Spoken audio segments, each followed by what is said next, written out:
What's going on, everybody? Welcome back to another episode of Talk Talk Punch. I am Brody, joined by Tudong Dylan. Hey. And the Hawaiian heartthrob, Charlie. We're still working on him. Still working on the nicknames. All right. Little known fact: I did grow up in Hawaii, so I guess there's at least 50% true there. So it's good. Well, thank you so much for joining us. We here at Talk Talk Punch are just a group of guys having the same fun conversations that we've been having for the past 25 years, but now in video format for your enjoyment. But we are just fans, just like you guys, so please be kind in the comments. While we're here, make sure you go ahead and hit that subscribe button and the thumbs up button, whether you're watching us on YouTube or listening in on the audio version of the podcast. That way, you can get notified every Wednesday when we put out a new episode to see what we're talking about. Kind of like this week's topic, we are going to highlight Mr. Bruce Willis, right? After the recent news of his retirement from acting due to a diagnosis with aphasia.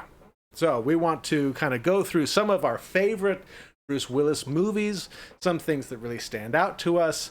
I know we all are big Bruce Willis fans. I talk about one of his movies in particular a lot, so I'm looking forward to talking to that one yet again. Nice. All right, Charlie? I will say that, clearly Dylan is a huge Bruce fan. He has modeled his entire look after Bruce Willis. In fact, he was convinced in our pre-production that I actually had a picture of Dylan himself over my shoulder. He's like, why do you have a picture of me up there? I'm like, man, that's Bruce. It's Bruce. But who can tell him apart? Spitting image. I can't. I don't remember ever wearing a jacket like that, or when. But if they're looking to pass the mantle of the Die Hard franchise to someone, you couldn't do better than this man right here. They couldn't, if they were going to pass the mantle of Moonlighting and David Addison on to somebody, then I'll accept that. But I don't think Die Hard would be. I'd have to do Moonlighting first, I guess. I'll just read through his entire career. It'll be fine. Nobody will be. That's a good place for us to start. I don't know, Brody. I don't know how much Moonlighting you've ever seen in your lifetime. They've made the DVDs hard to acquire, but thankfully, I did acquire them when they came out originally. That is a great show, and really, that was my first introduction to Bruce Willis. Dylan, was that your kind of first introduction as well? It was one of those movies that you grow up with. Well, at least like I grew up with, and the family would get together to watch Moonlighting. There was, sex, and there was some violence, and it was a murder mystery, but it was family show. So funny and so well written, and Bruce Willis just became David Addison just by going in there, and it just about lost himself in the role. And Sybil Shepherd, although whatever happened aside, she was such an excellent foil for him. Like, she just melded with him perfectly, and there was magic there. You hadn't seen a show like that before, and it became super famous. Like, you forget the impact it kind of had on television. Not actually seeing it at the time, but it really kind of took off. I was such a sucker in my childhood for the romantically paired private detective genre of television. It was like thriving in the 80s, and I love Moonlighting. And in interviews, I guess Bruce Willis's personality at the time was very much like the David Addison character, and he was saying he would get kicked out of parties for just being too obnoxious, and and so you start to read some of the behind the scenes stuff about how much Sybil Shepherd and him didn't get along, and you kind of understand a little bit, maybe, which is a shame because they had such good on-screen chemistry in the first few seasons, especially, and then it just, you can see it getting weird. And this was like a weird controversy at the time because people this became like a real talking point. I remember when I was just studying theater in college and talking to people about the will they won't they concept. Sure. And this was always brought up as an example of a show that maybe they brought them together too soon, and then it ruined the show having them together. But I don't think that's what happened at all. Just they just hated each other, and so the chemistry, there was no. By the time they brought them together, there was zero chemistry. They put Sybil Shepherd's character like in a different state, so they like were having like phone calls together, and like they weren't even on screen together. It was just like a really bad the writing around people hating each other, I think, is probably pretty tricky. But if you ever get a chance to watch some Moonlighting, I do recommend it, especially the first few seasons. There's a lot of really fun antics and zany, wacky characters and cases that they work, and it's good. Bruce is good, man. He's really, really funny and charming in this, which kind of paved the way for his first movie role. Brody, I don't think you've seen this movie. I'm guessing, but Blind Date. I saw this. Kim Basinger and is it Basinger or Basinger? Have we decided yet as a society? What about I thought it's not Basinger? Well, I mean, I thought it was Basinger or Bass Singer, like she's a singer. Kim Basinger. I thought the Bass Singer was a reality TV show about fishermen trying out for American Idol, but no. the Bass Singer, no, okay, or fish singing, I don't know. Anyway, hey, don't forget John Larroquette. John Larroquette was in it as well. You can't forget John Larroquette. Bad guy. He is excellent. I always loved John Larroquette. He's really good in this. I loved him in Night Court and some other things. He's very Madhouse. He's a very good underrated actor, but this movie was ridiculous. Really, this is actually streaming. I think you can watch this on Hulu right now. If you want to see like a really young Bruce. Oh, Brody, you can't because you don't have a Hulu subscription because you're still living in like 2010. But for the rest of you out there with your Hulu subscriptions, I believe this one is on there. Unless I'm mixing up my streaming services, but I think it's worth a watch. Just like hear me out. I'm not saying it's good. I'm not saying it's great. I'm just saying that it has a young Bruce Willis in his first cinematic role, worth watching just for the nostalgia, just so you can see what it's like. Look at this picture. Poor Bruce. It's a comedy. He goes on one blind date and everything unravels. Die Hard. It's a comedy, folks. I promise. Yeah, I never saw this one. And maybe in November when my Disney Plus 3-year deal is up and I finally get Hulu. If it's still streaming on Hulu, then I can watch it. Long gone by then. Man. That's all right. If you could only watch one Bruce, this probably isn't the one to go with it. So. Very good point. All right, come on. We got to talk about the big franchise, which we. Sorry, I'm distracted. Is that a cat tail on you, or do you have like a weird tentacle arm? Tail. It's my little cat. Oh, look at the kitty cat. It looked like you had a tentacle arm. Well, that as well. So, and no comment, sir. I plead the fifth. I'm not sure what that is. Hopefully this one that's making me think about the time you got scratched by one of your cats and started bleeding. No, I was bitten, dude. I was bitten by my cat. Not even scratched. That's a great little short that we put up there. Yeah. That's really true. I'll say this: no matter how bad your cats hurt you, you're a man who dies hard, much like our boy Bruce. And a really genre-changing action movie. How old were you guys when you saw the first Die Hard movie? What year did it come out? Like 88? What are you talking about? I'm the same age as you, man. We both were the same age when it came out. Okay. Well, but you could have seen it in different ages. Did you see it when it came out, or did you? I mean. Yeah, no, I did. You saw it in theaters? Yeah, didn't you guys see it in theaters? No. I was like 6. we were like 10. No. Dude, I saw what was that Arnold Schwarzenegger movie in theaters? It was really violent. The Total Recall. Terminator 2. I saw that. Those also.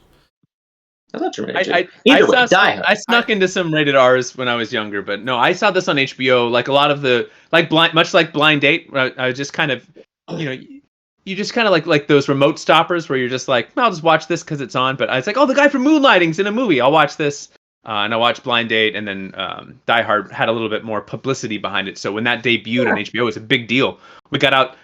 Okay, I'm sorry. I'm going to step into my old man time capsule here.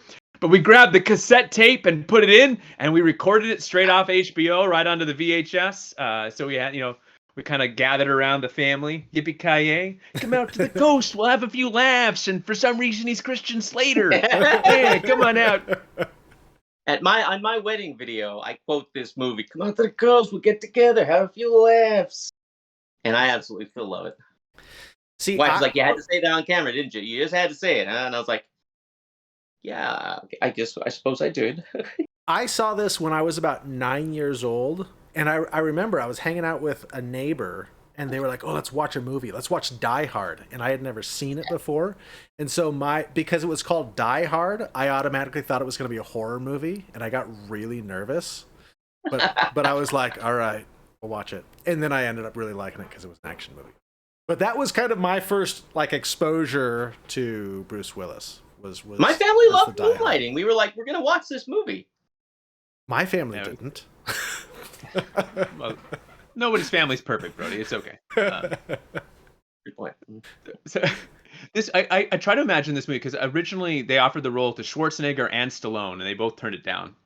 And I try to sometimes just imagine what it would have been like to have like Sylvester Stallone or Arnold Schwarzenegger crawling through air vents, and, and just without like that likable charisma of Bruce, that kind of anti-hero everyman like that he was able to pull off. So like with that, just like his sense of humor in that movie, I think it would have been bad. Maybe it would have been okay, but I don't think it would have been nearly as iconic as it ended I up. think what you're also forgetting is that unlike Stallone and Schwarzenegger, he wasn't presented as some unstoppable machine like Sure. hero. Yeah. He was very, very vulnerable, and like he starts getting choked up, and not that Stallone didn't do that in Rambo or First Blood, but he is visibly hurt, and I mean, although he should have died many times over, he still wasn't some indestructible superhero. So a lot of people like the fact, which they also didn't like how it transitioned away from that completely in the later sequels, where like first he was all vulnerable, and now he's indestructible like Stallone or Schwarzenegger. Yeah, it was interesting. Like, sorry, go ahead, Brody. Oh, I was gonna say because I love the movies that made us on Netflix. They have an episode on this, and so they talk about like how the studio execs were really nervous about having Bruce Willis because he wasn't, this big buff Arnold or Stallone. He's a smaller framed guy, and he's like running away from the bad guys for a lot of the movie.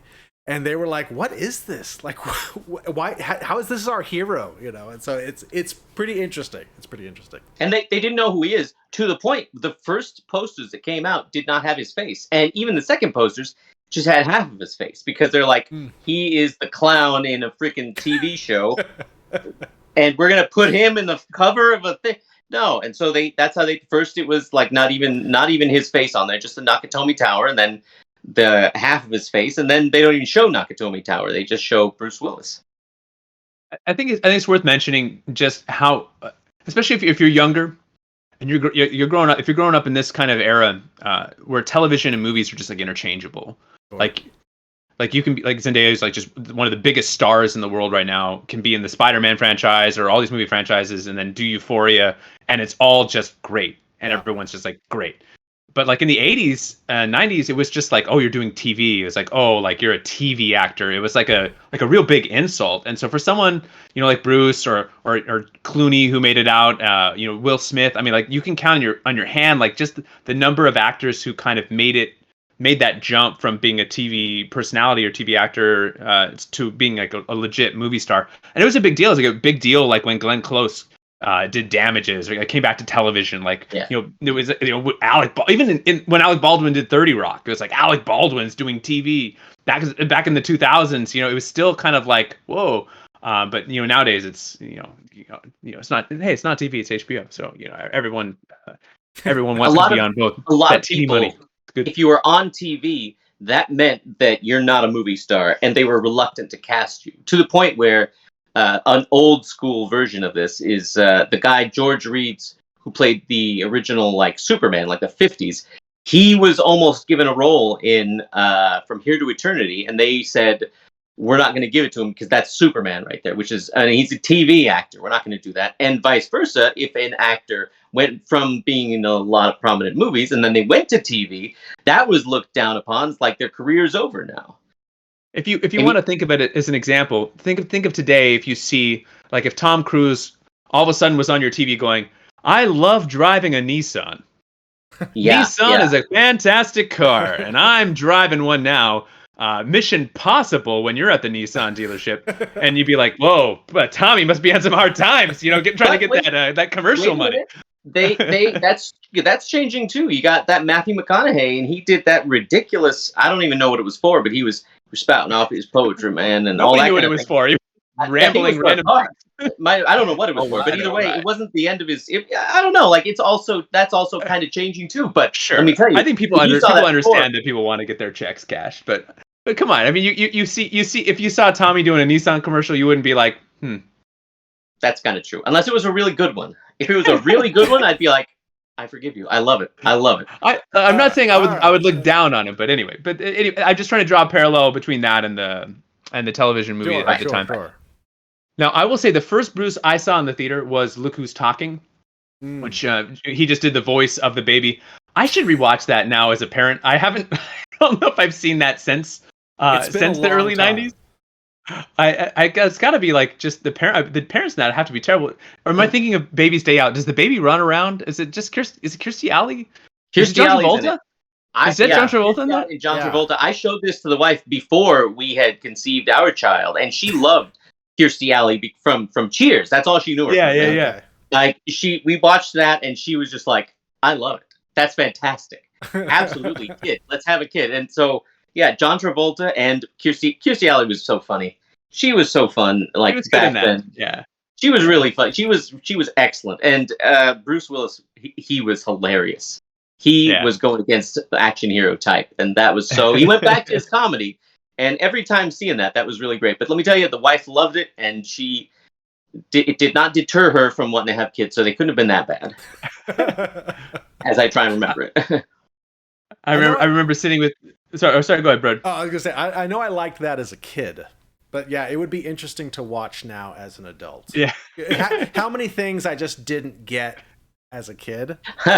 Yeah, I'm sure it would be pretty shocking. it was. I remember seeing that with my sister in the theater, and there's a long opening credit sequence of like sperm swimming around, and I'm kind of like, and I'm just kind of watching it. I'm not sure what's happening, and she kind of loudly is like, "That's sperm." Like, thanks. So that was interesting. I didn't care for the sequels, and so we're gonna skip them and not talk about those. I don't think anybody did. All right, look, Dylan, you and I used to argue about Hudson Hawk all the time back in the day, and I'm willing to give this another try. I know that it is on a streaming service. I'm gonna have to watch this again. But all right, you and Brody love Hudson Hawk, so convince me to give it another chance. Come on, talk me into it. I'll say this. Let me put it to you this way. First off, nowadays, I loved it as a kid because once again, it was Bruce Willis, but this time it was a mixture of Die Hard and the little David Addison. Not quite or exactly, but it was there. You got a singing like jewel thief or just thief in general. Yeah. You got that unbelievable like coat and hat and sunglasses, plus the Bruce Willis smirk. You had all of these things. They would sing him and Danny Aiello of all people. And all he wanted is a cappuccino throughout the entire thing. He just wanted his cappuccino. He kept breaking. He kept every single time he was trying to have it. They didn't have watches, so he was the whole movie. If somebody said something that was turned into a song, he would come out with how long that the thing was. I don't know if it was accurate or not. I have never looked it up. I'm assuming it was because it's Hudson Hawk. But the world's greatest thief, and he does it all, and like all of these songs memorized, and they'll both sing as they're going as they're going on their, rampage of theft. But I mean, not only that, Danny you have Aiello, all sorts of ridiculousness. And Annie McDowell is hilarious as well. All of them are hilarious. Bro, back me up. Yeah, no, this one's great. This is like a movie that we would have made 25 years ago. And it's out there. It's silly. You've got Bruce, who's just funny, like the whole movie. I really like this one. I will give this another chance. Maybe I'll update you guys on a later podcast date. I need to watch this again. It's been a long time. It's been a long time. If you're going to, hey folks, none of us ever recommend drinking and driving or any sort of thing along those lines because teetotalers all over the place. However, sometimes altered states when it comes to movies are not bad, and this is probably one of those with what you're thinking. Watch it maybe when you're very tired and you fall asleep, or because that's the kind of altered states that we all have when we're watching movies. Hey, if you're like telling me this. this movie is better when you're tired and falling asleep, that is definitely something I can do these days. Oh, I can pop on a movie and fall asleep with the best of them. Uh, this was around the same time. Now this one I didn't care for as much when it came out. Like I said, I'll give it another chance. But it was the same year as one that I did really like. Did you guys ever see The Last Boy Scout? Oh yes. Yeah. Touch me again, I'll kill you. This was like the sassy Bruce, and it was I thought a very quotable film. This is a Shane Black vehicle. Yeah. He wrote a lot of great action Damon Wayans. comedies of the day. Damon Wayans was great. Halle Berry briefly in it. This is also streaming. This is if you've never seen it, I think it's. I'm not saying it's. I don't know how well it's held up. I will say that I think anytime some of the sports stuff. As someone who loves sports, sometimes when they do sports in movies, it drives me a little bit nuts. There's a volleyball scene in The Office that might be the worst sports sequence ever filmed. When Pam's supposed to be good at volleyball, that stuff kind of bothers me. There's some football stuff in this that I kind of watch and I'm kind of cringing at, but that's okay. Like the movie's still great, and Bruce doesn't do any of that sports stuff, so you don't have to worry about it. But you look confused, Dylan. Are you confused about sports? I don't understand when you say sports. What are you talking about? No, I'm just saying, like, what? Give me one example of the foot. Because I don't know. I have no idea. I don't want to spoil anything, but like, there's a certain sequence where Damon Wayans picks up a football and throws a football and a very long distance, and there's some Anyway, I never really knew how long the distance was. I thought, well, it was very accurate. That's all I really thought. Anyway, we don't need to get down that route. Someday we'll do a whole podcast dedicated to me complaining about two things. One, badly filmed sports sequences where like someone shoots a jump shot or hits a volleyball that clearly is going very straight or very down, and then they cut to some sequence of the ball doing some random trajectory of going up or around in amazing fashion. And number two is when they're supposed to be playing guitar or something, and they're using one finger and just kind of randomly moving it back and forth, like Zach Morris back in the day when they had the Zach Attack or whatever in the band. That stuff gets to me. But anyway, it's a good movie worth watching. Yes. But his '90s stuff, like he was in Pulp Fiction, which I think was one of two movies that he was in the '90s that is just like maybe some of the most critically acclaimed films of his career. Fantastic career, but that movie really was a big deal when it came out. So I think we should probably at least spend some time talking about that. Dylan, I know you're a huge Pulp Fiction guy, so break it down for the people. Well, I like the fact that you see him in actually a couple of the sequences. I like this.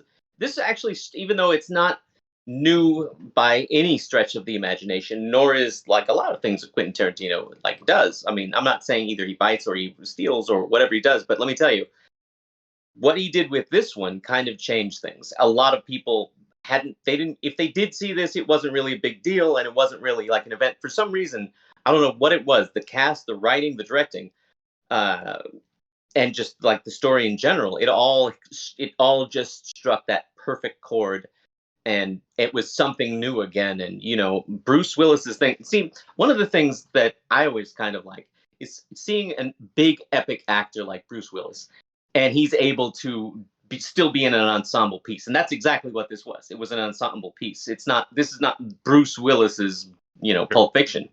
But I thought his acting was great. It's some of the best acting he had done. Like he had maybe, I don't want to say that he wasn't doing well with his acting, but some of the people were saying that it's a bit too actiony or this or that. And he reminded people that he could still pull off the drama, pull off the comedy, and still, do his action. I thought he was phenomenal in it, and I do. I think it's a really phenomenal movie.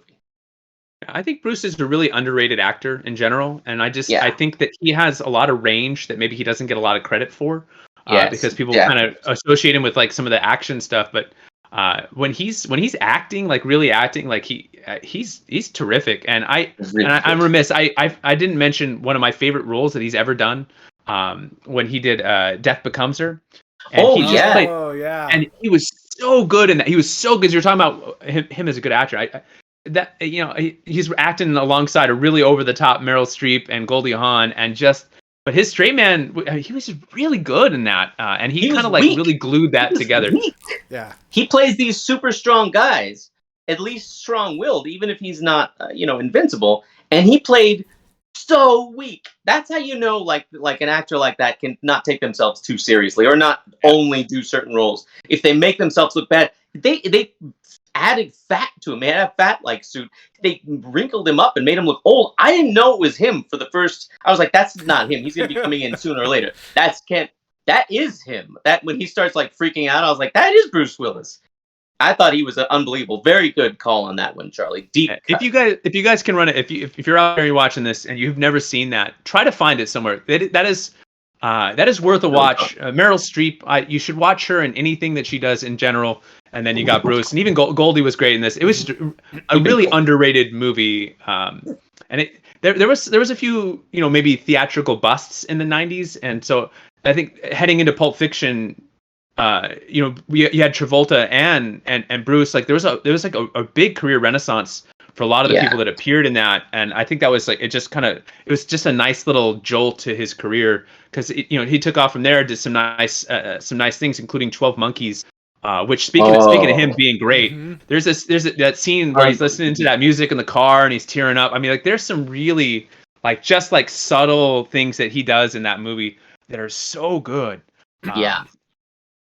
Terry Gilliam directed him, and he's like, hey, because Bruce Willis, he was saying how interested he was, and Terry Gilliam was like, if you do this, there's a couple of things that you're not going to do, and one of them was the Bruce Willis smirk. He's like, this isn't one of those. This is where you take it real seriously. And Bruce Willis was like, I'm up for the challenge. And he brought his A game, and unbelievable, very unbelievable acting, very subtle. Just like you said, he was excellent. I think the first time I saw this was with you guys. I want to say it was probably like, one of the nights that we were all just hanging out at Charlie's house and somebody put it on, VHS. Maybe we rented it or on HBO or something like that. But this was one of those ones, that it was one of those movies where you're watching it, and as you're going through, and then you kind of get to the end and you're like, oh my goodness. And yeah, so this one I really like 12 Monkeys. It's one that stands out for me as one of my favorite roles. Now this got turned into a TV show, and I don't know if you guys watched the TV show at all. Yeah, I had no idea. But Amy and I at the start of the pandemic, we're looking for things to just kind of invest some time into because we're on lockdown, and so we're like, oh, we'll watch 12 Monkeys, which is about a virus wiping out the earth, and so we got like maybe a season in, and we're like, maybe this isn't the right show for the right time. But the movie was definitely better than the show. But if you're a fan of the movie and you're interested in seeing that, you could check out the show. It is streaming on, I believe, Hulu, Brody. All right, Brody. I know. Look, you've been I can see you over there. You're chomping at the bit. All he wants to do is talk about The Fifth Element. So I suppose that we should just finally talk. Let's skip over The Fifth Element. That was kind of a boring movie. Nobody liked that. Come on, look at this. All right, look at this picture. Look at this picture that I picked out. So great. This movie is like one of my favorite movies ever. He was so good in this. He had like the action stuff. He had like the dry kind of humor to him. He had this smirkiness to him. Oh man, this movie. I talk about this movie a lot. I look for excuses to talk about this movie. It's so bad that Dylan left. He's like, I can't hear Brody talking about Fifth Element anymore. I'm out of here. I don't know where he went. But totally untrue. I totally hear you, and I agree, actually. It's an odd thing, but I do agree, sir. But this, we got our sci-fi, we got our action, this one is wonderful. This is a wonderful movie. I was looking it up. I was trying to find where it was streaming because we were talking about trying to recommend stuff. And it is streaming on AMC Plus. Just in case you needed another streaming service, you can subscribe to AMC Plus as an add-on. You can add it on to your Amazon. It's fine. There you go. If you haven't seen Fifth Element, please, I'm begging you, please go watch Fifth Element. I gotta say, I love the scene where he goes in for a kiss, even though the person is asleep, and out of nowhere he's just like, all right, okay, yeah, all right, and you see a gun slowly move back on his temple, and he like just immediately is apologizing. I love that part so much, folks. If you haven't watched that movie, what exactly? I mean, like, if you have watched the movie, what exactly is your favorite part? Because I mean, is it a subtle part like that, or is it one of the bigger parts? But that's an excellent movie, and let's tell Brody Really is. exactly what our favorite parts are. Yeah. Charlie? Yes, support Brody. This movie has set the record for most mentions in the Talk Talk Punch podcast history. So Probably you know we has. love it. So Probably get has. yourself a chance to see it. I'm gonna rattle off a few titles and then we're gonna highlight another movie here. Okay. But he had some great ones. I know a lot of people really loved Armageddon, and Mhm. I never saw it, but a lot of people really loved it. The whole 9 yards was really funny. I thought he was Yeah. really great in that. I will say, I was telling the boys the story of us I saw in the theaters with my at the time girlfriend, and it was so depressing.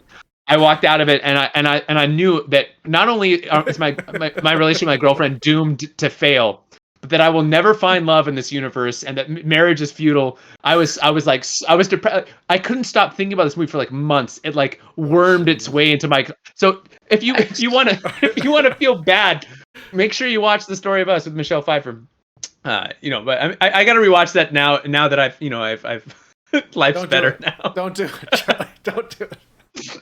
But the last one of the 90s that we really got to talk about is the big one, and that's of course The Sixth Sense, which was just a huge smash and just a big deal, and a fantastic film.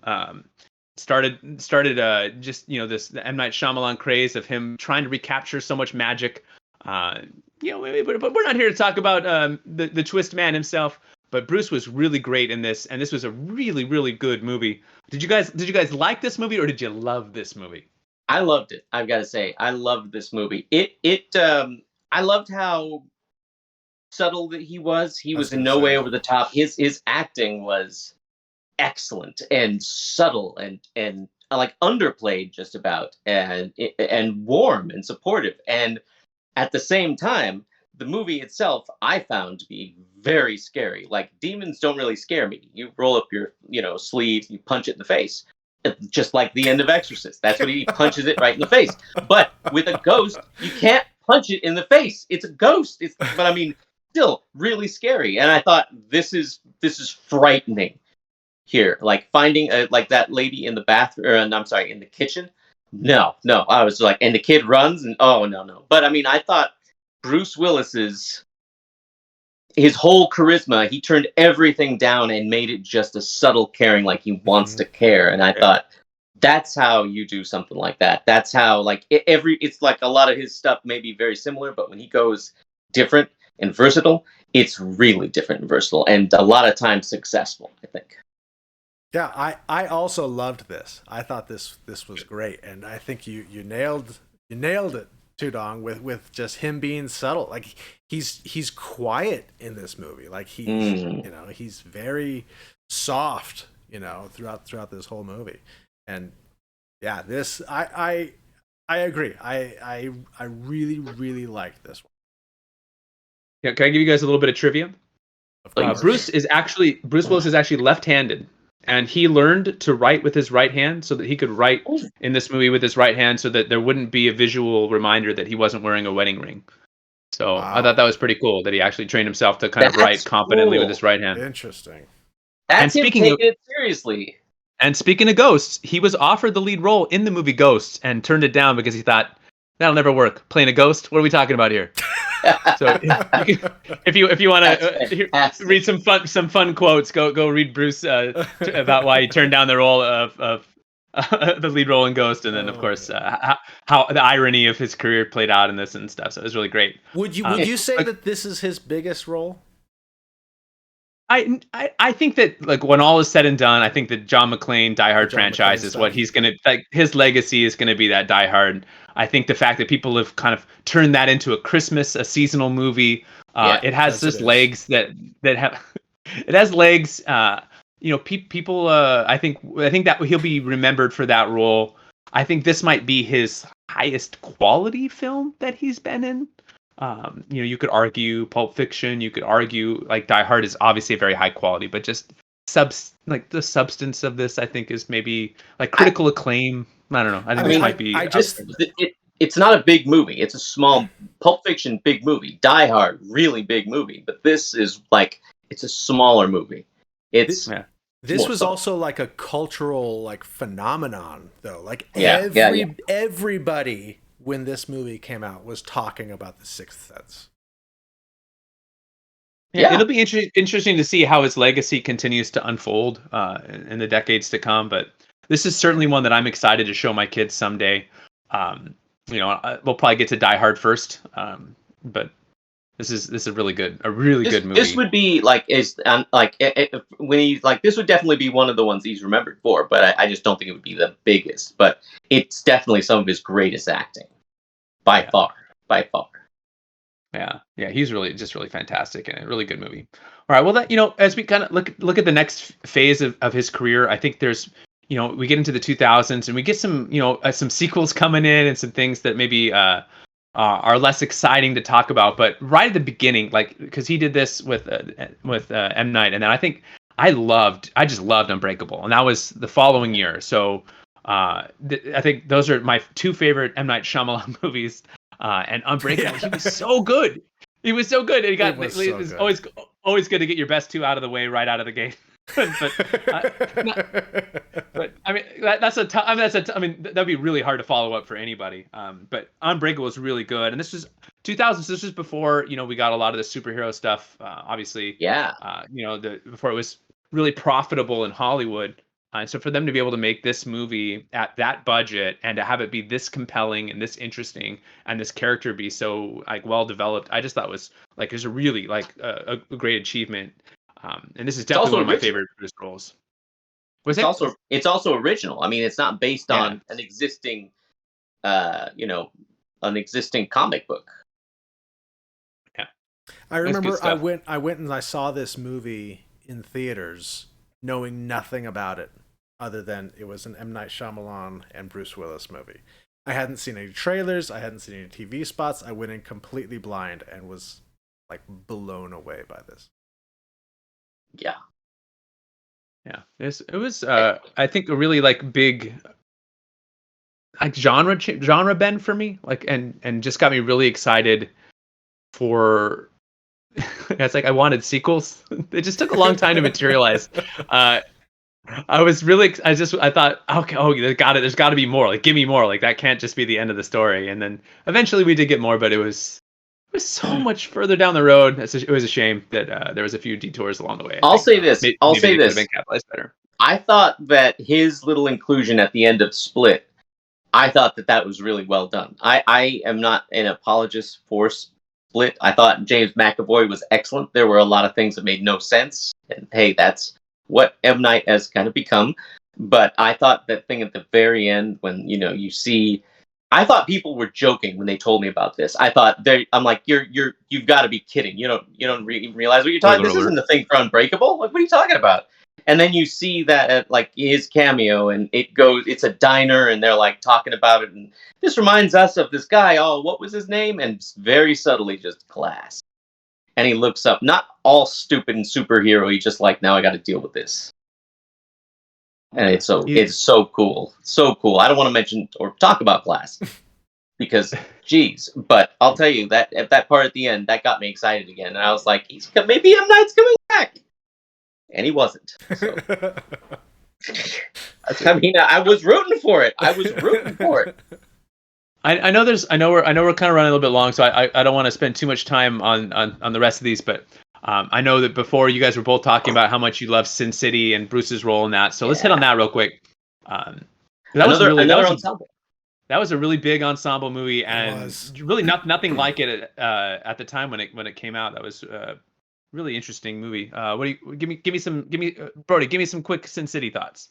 Yeah, this one was really neat when it came out because there wasn't anything that was this like pulled out of the page of a comic book, right? Like they're taking cells and putting the cells, on the screen and messing with the colors and messing with saturations and things like that. And so this was really neat. And then to have Bruce Willis come in and kind of be like one of these big names to kind of come into like a comic book movie when comic book movies weren't really a thing. We had like some Blade, we had some X-Men, but this was like 2005. And so this was pre-MCU. I think this would have been the same year that Batman Begins came out. But like, we were just kind of getting going with a lot of the comic book adaptations that we have so many of now. So this was really neat to see, and I really liked him in this. Yeah. I've got to say, Charlie, I actually saw this in theaters with you. And we saw this, and everybody in that theater thought it was great. I got to say, it was artistic. Like, it was a piece of art. And not only that, not only did, like you said, it had the contrast, it had the looks right from the cells, right from the actual comic books, but the whole thing kind of, they one thing I always dislike whenever they have like a comic book thing is when they have an iconic story and you remember some of the things that they were thinking at the time, because you could always tell they'll put things on what the characters are thinking, and sometimes it's so iconic. They had that and they embraced it with what do they call that? Not narrate. Yeah, narration. They narrated their thoughts, and I thought that was that's really a deep cut embrace of the comic book style, because even still you don't really see that. And those were I'm glad he wasn't like talking out loud, or nobody else in the the cast was saying their thoughts. All those, they were just thinking them and they embraced it, and I thought it was great. Yeah, wonderful, artistic. This is another one where I wanted that sequel and it didn't come for way too long, and then by the time the sequel came it was like they missed the wave. They missed the wave. They didn't ride the wave. Yeah. No, that's true. That's very forgiving. But so that's very they missed the wave. No. Missed the wave. There was a wave, and they could have rode the wave. They didn't ride the wave. It's okay. That's right. It happens. It happened with Incredibles 2. There's a wave. You missed the wave. It's okay. No. You don't miss the wave like due to timing. You miss the wave due to it's not a very well done movie.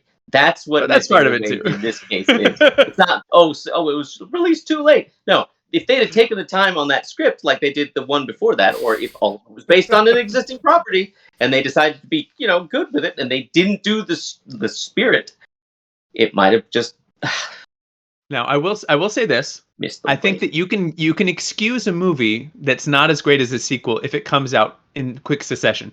Can you imagine if Iron Man had debuted and then Iron Man 2 came out like 11 years later or 9 years later, but it was the exact same movie as Iron Man 2, like and the hate it would have gotten. I mean, people already kind of are a little bit Iron Man 2 not exactly breaking a lot of new ground, but because it came out and got caught in the wave of the excitement of Marvel, it's like you can forgive Iron Man 2 for its flaws, and it's like it is what it is. It's great. But if there had been that big gap in between, it would have been like Sin City 2. Come on, I know Sin City 2 is horrible. I don't know what we're talking about. All right, on we go. That's a conversation for another episode. We're going long as it is. Yeah. So look, the last one we can highlight here, and maybe we don't even really need to talk about it much. Maybe this is a good place to wrap. There was some other movies, coming out. He had Red and Looper and some other things. Obviously the Die Hard sequels, but really like the last decade or so has been a lot of just like kind of straight to streaming, action movies, which maybe are great. I have not seen them. They do not score well on the Rotten Tomatoes or the IMDb, or they're not favorited by critics, but maybe they're worth a watch. And so if you have some experience out there, you've watched some of those, let us know below. Look, we're here to celebrate the career and the legacy of Bruce Willis, who is a fantastic actor and a role model to all men who are domed. So we got the Bruce Willis cut here. You guys all look beautiful. I'm heading there myself. Maybe 10 years I'll go full Bruce. We'll see. But what a fantastic actor. Maybe you if you're at home and you want to celebrate the life and career of Bruce, guys, give him something to watch. Give him some streaming recs. Fifth Element. I recommended it earlier. I still recommend it. And that's AMC Plus, Brody? Is that what that is? AMC Plus. You can get it as an add-on. Or, you know what? You can also rent it. Go rent it from Amazon. It's $3.99. Totally worth it. You're able to do that. Just buy the DVD. Yeah. If you still have something that plays DVDs. Or Blu-rays. Sure. Whatever. Blu-rays do play DVDs. Yeah, fifth. All right, what do you got? Dylan? Fifth Element. What do you got for the people? I've got the original Blind Date on Hulu, and also because it's an unbelievable movie. If you're interested in sci-fi, 12 Monkeys, which is on Peacock. So those are two that are streaming right now. If you want to, give him a watch. Some excellent acting, and the first time he was in a movie. There you go. If for some reason you haven't seen the Die Hards, most of them, not all of them, but most of them are free with on the Amazon Prime subscription service. I will also say underrated Bruce film, Lucky Number 11, is on Amazon with commercials. So I don't know how many commercials you have to watch to get through it, but a few commercials. It's good for the soul. Builds patience, builds character. So watch Lucky Number 11. And if you're in the mood for a family Bruce film, try out The Kid. I haven't watched this in a long time. It's on Disney Plus, but I intend to watch this again because I used to really like this movie when it came out. And so I'm going to watch that again. So rewatch it with me, The Kid on Disney Plus, featuring our boy Bruce here. There you go. What an amazing career he's had, and I just wish him health and happiness and as much as possible. And look forward to watching some of these classic films again. Anything last things you guys want to add? Hey, hopefully he can make a comeback. Hopefully he can, even if it's a cameo. Loved it. Cinema is always great with a little bit of Willis. Yeah. And check out his band on YouTube. He's got a band and a singing career. You can check out some of his music too. I know he's real proud of that. So depending on your views What's it of called? What's the band Bruce called? Willis. Bruce Willis. It's really called Bruce Willis? If you type in Bruce Willis music, his first album in the 80s was just his name. But if you go on like Apple Music and just type in Bruce Willis or Spotify or wherever you stream your musical content, you can find a whole slew of musical options there. So you can check him out. Play some rock harmonica and sings, and sounds exactly like Bruce Willis when he's singing. So I don't mean that in a bad way. He has a very recognizable voice is all I'm saying. That's true. That's true. All right, we love you, Bruce. I know you're watching. I know he's been a big support of the podcast, so we really appreciate all that he's done for us, and we're glad that we could kind of throw a little bit of love your way, Bruce. You deserve it for all the smiles, laughs, and edge of your seat moments you've given us over the years. So make sure you let us know below. Maybe we talked about some of your favorite Bruce films. Maybe we left some out. Let us know if we didn't talk. Maybe you're a huge Looper fan. I know we kind of skimmed over that. Maybe let us know. Maybe you loved his uncredited role in Nancy Drew. I don't know. Talk to us in the comments about your love of Bruce. Let's all celebrate the life and career of a great actor together. Make sure you click like and subscribe below the beard, and we'll see you next time. See you guys later.